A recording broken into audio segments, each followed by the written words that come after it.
बिहार विधानसभा क्षेत्र के जो चुनाव होने जा रहा है उसमें मारी एंट्री भागीदारी पार्टी मिथिलांचल की धरती पर 2 सीटों पर लड़ेगी चुनाव।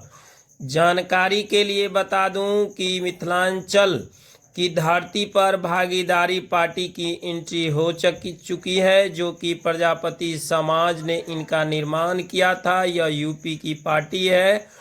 उन्होंने कहा कि 22 सीटों में 11 सीटों पर चुनाव लड़ी थी, जिसमें घमासान हुई थी। उन्होंने कहा कि अब हमारी वोट किसी भी दल को नहीं जाएगी, क्योंकि हम लोग को सब दिन से जो है हर एक पार्टी चुनाव के समय में वोट तो ले लेती है, लेकिन हमें किसी प्रकार की कोई अधिकार नहीं दिया जाता है। क्या कुछ कहा सुने। बिहार में लगभग 1 दर्जन के ऊपर सीटों पर हम चुनाव लड़ रहे हैं।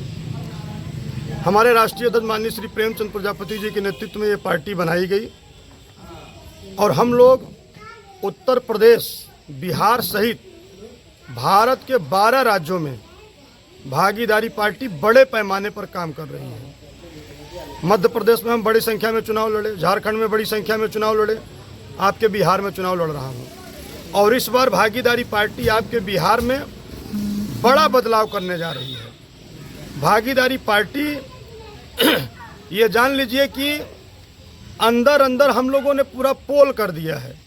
जदयू आरजेडी कांग्रेस को लग रहा है, भाजपा को, कि हम लोग सरकार बना रहे हैं, लेकिन भागीदारी पार्टी इतना बड़ा खेला करने जा रही है। अभी आपने देखा, हमने अभी 4 जनसभाएं करके आया और देखा कि कहीं खड़े होने की जगह नहीं थी। लोगों ने मन बना लिया है। जो अति पिछड़ी जातियां हैं बिहार में, जो आज़ादी के लगभग 80 बरस से ठगे जा रहे हैं, मतलब उनको जदयू आरजेडी कांग्रेस भाजपा ने केवल वोट देने की मशीन बना के रखा है कि चुनाव आ जाएगा, वोट ले लेंगे, और जब हिस्सेदारी की बात आती है तो भागीदारी कोई नहीं देना चाहता है। भागीदारी पार्टी ने उन तमाम उपेक्षित जातियों को चुनाव लड़ाने का काम किया है जो आज़ादी के 76 साल से अपने अधिकारों से वंचित हैं। खरमार है, प्रजापति है, पाल है, बिंद है, चौरसिया है। हमने कई जाति के लोगों को टिकट देने का काम किया है।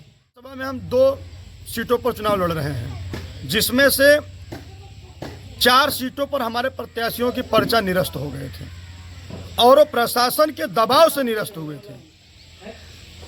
कहीं आवेदन में कोई त्रुटियां नहीं। हमारे एक प्रत्याशी का एनआर खो गया, ओरिजिनल कहीं गिर गया, छोटा पर्चा होता है, और उन्होंने फोटोकॉपी भी लगाया, लेकिन उन्होंने कहा कि नहीं, एनआर जो है ओरिजिनल चाहिए। क्या उनके पास रसीद कट के नहीं रखी हुई है? उनके अगर आपको जानकारी ज़्यादा लेना तो आप वहाँ से भी तो ले सकते हो ना। तो इन छोटी छोटी गलतियों की वजह से हमारे लोगों की पर्चा निरस्त किए गए। लेकिन 2 सीटों पर, एक आपकी ये सीट जहाँ हम खड़े हैं हाय घाट, एक ये, और दूसरी हमारी जो है बहादुरपुर। अभी हम बहादुरपुर में ही मीटिंग करके आ रहे हैं। दोनों पर हम बड़ा उलटफेर करने जा रहे हैं। हमने ये मन बनाया है कि अगर हम जीत नहीं पाए तो किसी को जीतने भी नहीं देंगे। बड़ा खेला करने जा रहे हैं।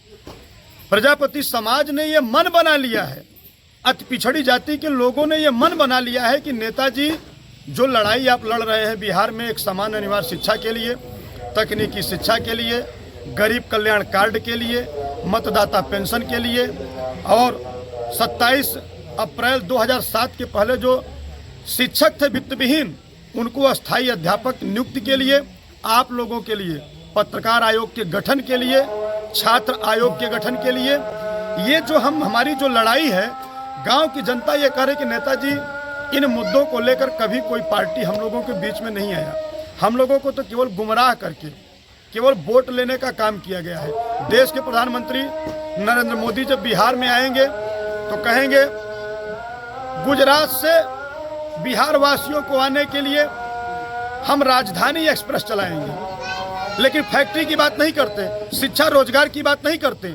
आज महंगाई आप देख लो, चरम उत्कर्ष पर है। मोदी जी ने महंगाई कम करने का नारा दिया कि हम अच्छे दिन ले आएंगे। जब बुरे दिन थे तो बुरे दिन में गैस सिलेंडर 360 रुपया 400 रुपया में मिलता था। अब तो अच्छा दिन आ गया है 1000 में। जो सरसों का तेल 50 रुपया लीटर मिलता था, आज 200 रुपया लीटर में मिल रहा है। जो अरहर की दाल 50 रुपये 55 रुपये किलो बिकती थी, आज 200 रुपया में बिक रही है। जो नमक हम 15 रुपये 16 रुपया में खरीदते थे, आज 28 रुपया 30 रुपया में खरीद रहे हैं। कहने का मतलब कि महंगाई आसमान छू रही है। यही अच्छे दिन है, इससे अच्छा तो बुरा दिन था भैया। आज गैस सिलेंडर 1000, बताओ मनरेगा की मजदूरी आपके बिहार में 2 से 40 रुपया है और सरसों का तेल 200 रुपया लीटर बिक रहा है। अब बताओ मनरेगा में मजदूरी करने वाला व्यक्ति सही से सरसों का तेल नहीं खरीद सकता, अपने बच्चों को शिक्षा नहीं दे सकता। आज कॉन्वेंट स्कूल में जो पढ़ाई हो रही है 3000, 3500, 3700, 42,000, 5,000, 5200 रुपया मंथली फीस है कॉन्वेंट स्कूलों की। गरीब का बेटा तो प्राइमरी में कैसे कबूतर पढ़ रहा है। हमने कहा भागीदारी पार्टी की सरकार बनाओ, एक समान अनिवार्य शिक्षा लागू करूंगा। जो सिलेबस कॉन्वेंट स्कूल में चलता है वही सिलेबस प्राथमिक स्कूल में लागू करूंगा। और चाहे अमीर का बेटा हो चाहे गरीब का हो, दोनों को समान शिक्षा। गठबंधन करा, वोट कटवा है, क्या कहें? वोट नहीं काटेंगे तो कैसे इन लोगों का आँख खुलेगा। वोट कौन काटता है? जिसकी ताकत है वही तो काटता है ना। अभी तक तो इनको फ्री में वोट मिल जाती थी, अब वो वोट फ्री में नहीं मिल रही है तो वोट कटवा तो कहेंगे ही। तो हमारी ताकत दिख रही तभी तो हमको कह रहे हैं ना। हम वोट नहीं काटेंगे तो जीतेंगे कैसे? वोट काटेंगे तभी जीतेंगे ना। तो जो वोट इनको फ्री में मिलती थी पिछड़े दलितों की, महादलितों की, वही वोटियां तो हम काट रहे हैं। अब उसी से इनकी सरकार बनती थी, अब उस पर बाउंडेशन लग गया। अब अति पिछड़ा महादलित ने कनेक्शनवा काट दिया। अब लोग गौवा में कहते हैं नेताजी कि बनत रही तब बनत रही, अब न बने हमारे तुम्हारे, रंज रहा चाहे खुशी रहा, तू अपने घरे हम अपने। यानी आपके निशाना अति पिछड़ा वोटों पे है। देखिए, अति पिछड़ा 36% आबादी अति पिछड़ों की आपके बिहार में निवास करती है। 40-42% जिसको वोट मिल जाती है उसकी पूर्ण बहुमत की सरकार बन जाती है। तो ये जो अति पिछड़ा का एक बड़ा तबका है, महादलित का जो बड़ा तबका है, नट का बेटा, मुसहर का बेटा, कुंजड़ा का बेटा, खटिक का बेटा, दहीकार का बेटा, डोम का बेटा, पाल प्रजापति, बिंद केवट मल्लाह का बेटा, इनकी कहाँ हिस्सेदारी है भाई? अभी कोई वैकेंसी निकल जाए पुलिस डिपार्टमेंट के अध्यापक की, किसी भी सफाई कर्मचारी की निकल जाए, मुसहर का बेटा को नौकरी नहीं मिलता है, नट के बेटा को मुख्यमंत्री नौकरी नहीं मिलता है। बताओ, नट का बेटा कोई विधायक है? मुसहर कोई विधायक है? क्या वो इस देश में नहीं रहता है? क्या वो वोट देने का काम नहीं करता है? क्या वो देश का नागरिक नहीं है? क्या वो बिहार में निवास नहीं कर रहा है? मतलब केवल वोट देने के लिए बना हुआ है। ये बेईमान जितने हैं, जदयू, आरजेडी, कांग्रेस, भाजपा, इन लोगों ने अति पिछड़े महादलितों की वोट लेकर केवल इनके खून को चूसने का काम किया है। हम इसी खून चुसाई से हम बिहार की जनता को बचाना चाहते हैं। यूपी से आपकी पार्टी बिलोंग करती है, वहाँ कितने सीटों पर अभी काबिज हैं? यूपी में बड़ा खेला किया था 2024 में, 80 लोकसभा सीटों में से 22 सीटों पर लड़ाया था, फेचकुर फेंक दिए थे। आजमगढ़ है, आइए आपको दिखाते हैं, पूर्वांचल है, 7 रैली किया हूँ, फेचकुर फेंक दिए। अखिलेश यादव कहते हैं ना कि सपाइयों का गढ़ है आजमगढ़। हमने कहा था, हम तो 22 में गठबंधन में थे, जब हमको धोखा दिए तभी हमने कहा था कि कहते हो ना कि आजमगढ़ सपाइयों का गढ़ है, तुम्हारे इस गढ़ को गढ़ ही नहीं बना दिया तो चैन से नहीं बैठूंगा। धुआं फेंक दिए हैं। अच्छा, मझौलिया में किस उद्देश्य के लिए आ जाए हैं? मझौलिया में आए हैं, यहाँ जनसभा किए। यहाँ की जनता चिल्ला रही है, 350 वोट है अकेले प्रजापतियों का, और इतना ही अति पिछड़ों का है।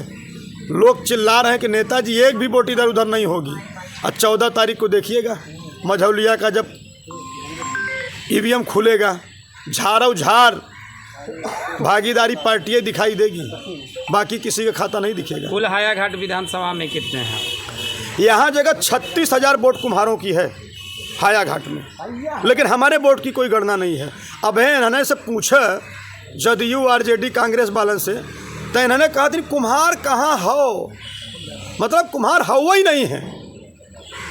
36,000 वोट है, और जिस दिन कुम्हार मन बना लेगा ना, कुम्हार डिसाइड करेगा एमएलए कौन बनेगा।